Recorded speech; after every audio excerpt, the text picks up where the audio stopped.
Got it? Yeah. Roll it. Yeah. Thank you for having me in today. It's good to see everybody. Got on my maroon and white today, given to me by Mark himself. I hope all of your listeners stayed up and watched that game. I mean, really, I forget, it must have been 11, 12 o'clock by the time it was over. But I'm like everybody else, I expect. I was yelling at the TV, you know, and when the bases were loaded, we couldn't get anybody to score. And then it's just a special season for Mississippi State University. So we're real proud of our guys. And they're going to play Vanderbilt now. It seems like half the teams up there are SEC teams. I think they are half of them are SEC teams. But I think Vanderbilt will be our toughest game. They are phenomenal baseball team, just like everybody else in the SEC West. So anyway, we're glad to have that. It's a good day to be a Mississippi State fan, I think. It's a good day to be working for the state of Mississippi. Today we're sending the ballot out, and on the 24th of June we start voting it. As you may know, I'm a big proponent of absentee voting for the military overseas.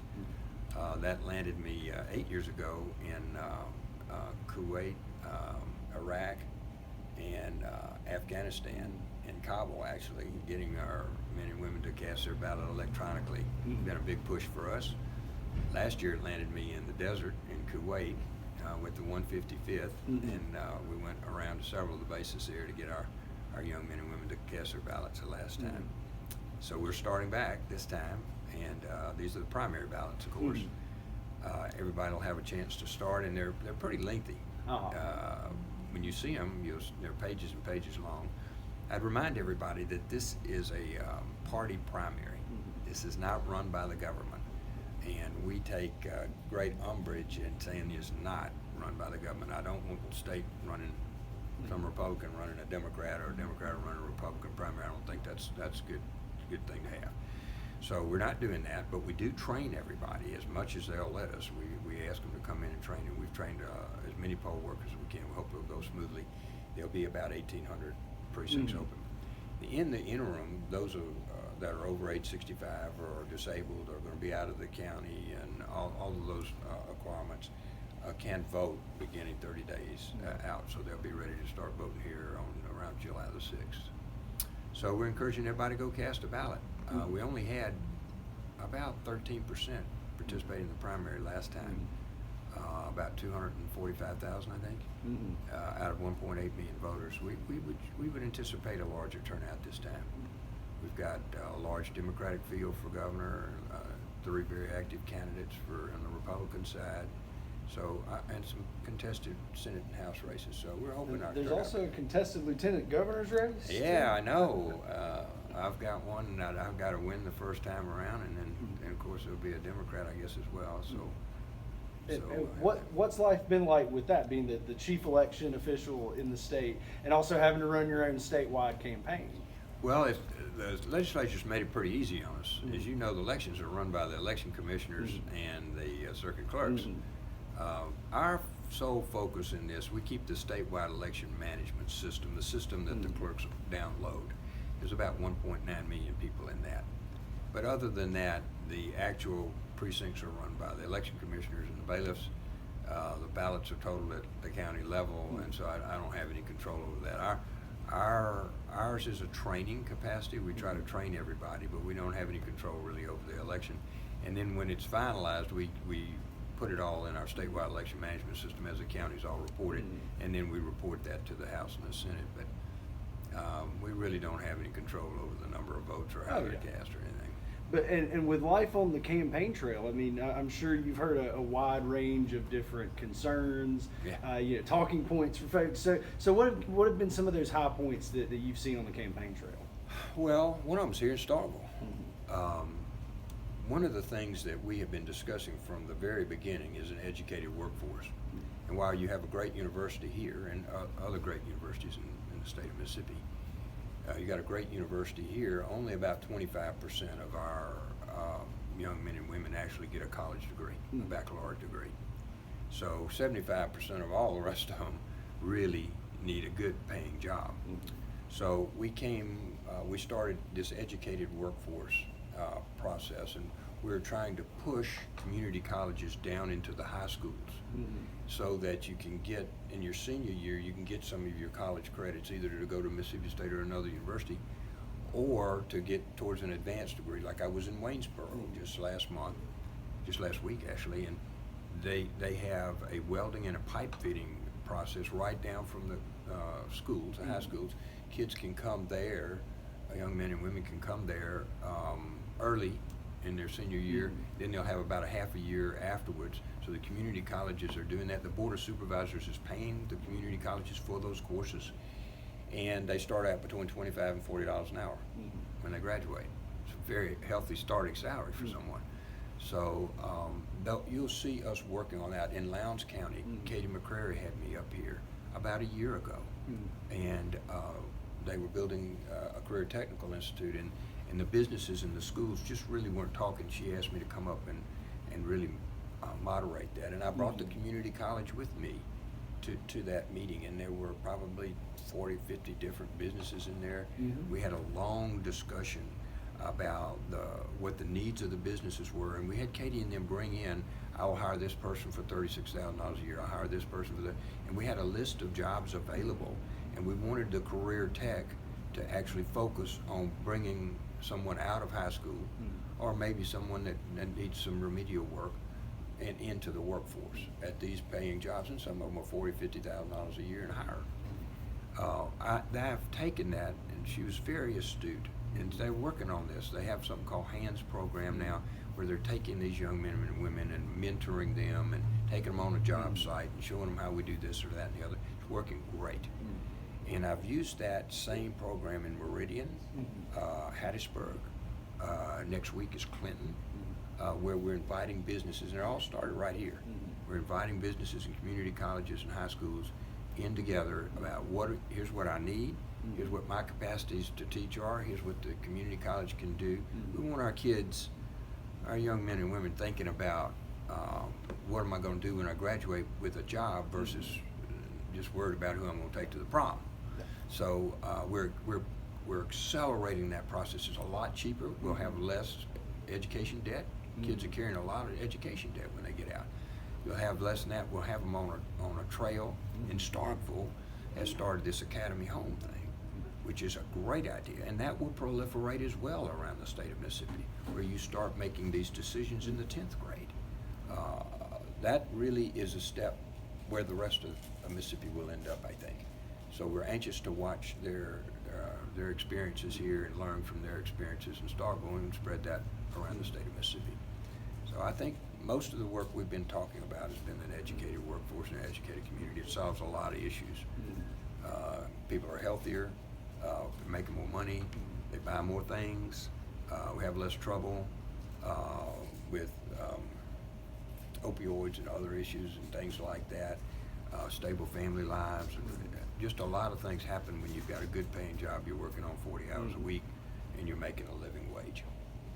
Cool. Well, I guess one of my last questions, and it might be kind of a loaded one, so I don't want to try to put you on the spot. But sure. We have a really contested governor's election. We do. And I'm sure both sides.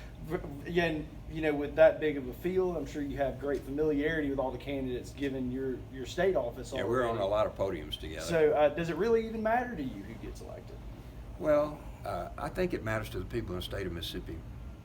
Mississippi started in 1890 with a weak governor, basically.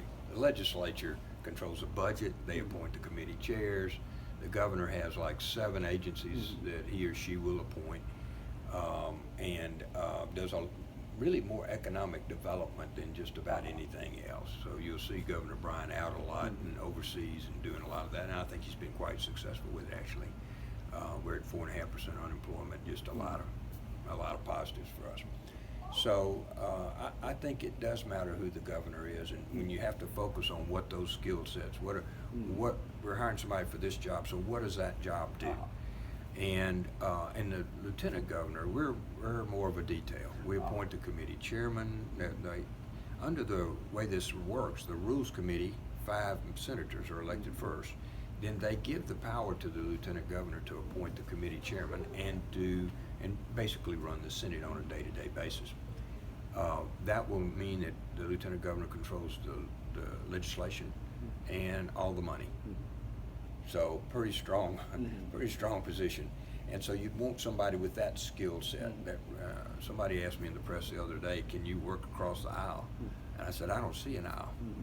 Once I get hired, we're all about Mississippi.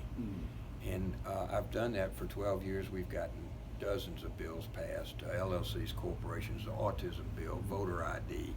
I work closely with, I'd say, differing opinions on a lot of topics, from healthcare to voting, and we've been successful in getting them all passed. And I think that skill set will help me a lot in running the Senate. Then you've got the other side, which is the Speaker of the House and the members of the House of Representatives. So I think they all have a role in Mississippi. The Speaker and the Lieutenant Governor have a great deal of power here.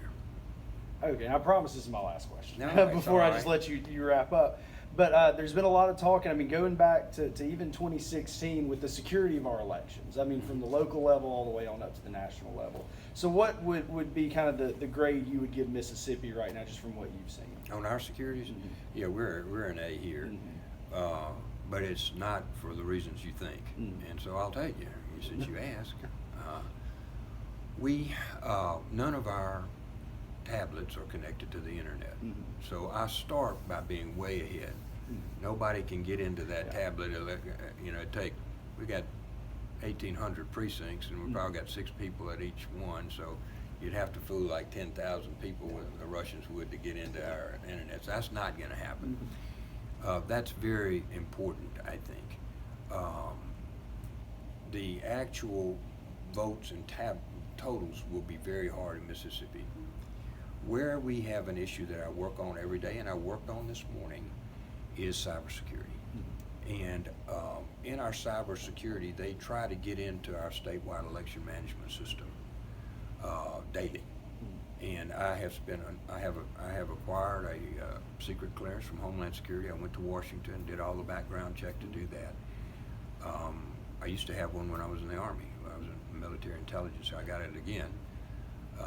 So we now have closed circuit meetings with FBI and Homeland Security in Washington about what's going on with different foreign entities trying to get into the state of Mississippi, and they do repeatedly, prolifically. If I told you the number, it would just scare you. Yeah. So with that, but I will give you one example.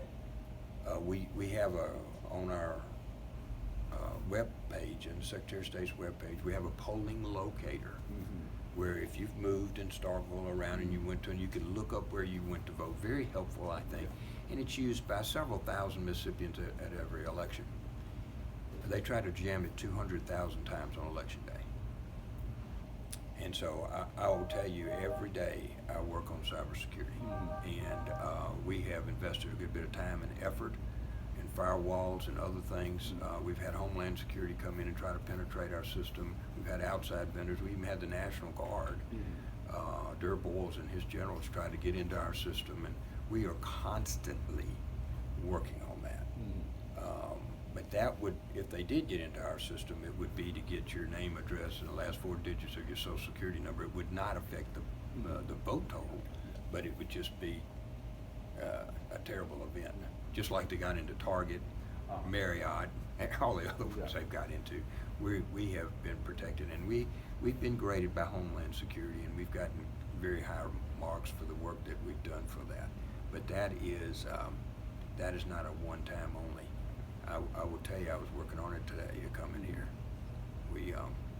I spent a lot of time on that, and I'm, just kind of pray that they didn't find some super way to get in that we hadn't put a firewall about. Well, I mean, is there anything else you want folks to know? No, the country, Mississippi is doing well.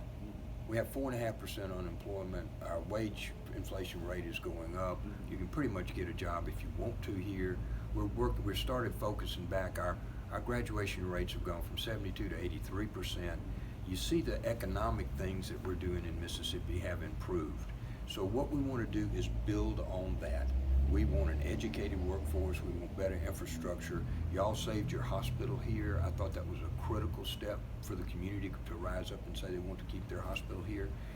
So now that you've kept it, how do we make it as efficiently as possible? We want to look at whether or not we can expand some of the coverages for healthcare, some of these other issues. So we've got things, a good platform to work on. That platform and that course that we're going to dictate here is done in the ballot box. That's where it starts. So if you don't vote, don't complain. You know, go hire somebody to work for you, which I consider myself to be hired. Go hire somebody to work for you that's going to make Mississippi a little better, make it better for their grandchildren. Every decision I make right now, I'm looking at 2030, not 2024. I'm looking I got 7 grandchildren. Where are they going to work? Who are they going to work for? You know, what's their life going to be? Is it going to be as many opportunities you had? So you need to go and look at those ballots. We have contested races, not only at governor, we got contested races at governor, but we got them in different House and Senate seats. Make a good decision. Go vote. That's the most important thing. Your vote at the ballot box gives us the compass on where we're going.